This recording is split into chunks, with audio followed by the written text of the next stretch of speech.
ভারত এবং ইংল্যান্ড পঞ্চম টেস্ট ম্যাচে মধ্যাহ্নভোজের বিরতির পরে দ্বিতীয় বলেই জ্যাক ক্রলিকে সমস্যায় ফেলেন কুলদীপ যাদব। তার বল ক্রলির ব্যাট ঘেঁষে প্যাডে লাগে।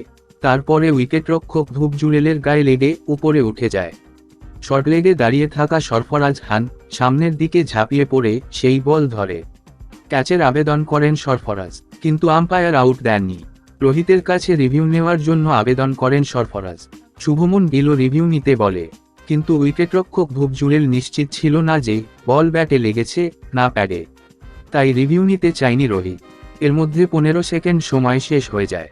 তারপরে মাঠের বড় স্ক্রিনে দেখা যায় যে বলটি জ্যাক ক্রলির ব্যাটে লেগেছিল। অর্থাৎ রিভিউ নিলে 61 রানের মাথায় ক্রলি আউট হয়ে যেত।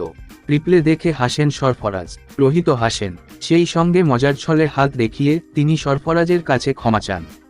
সরফরাজের পর্যবেক্ষণের জন্য তার প্রশংসাও করেন ভারত অধিনায়ক।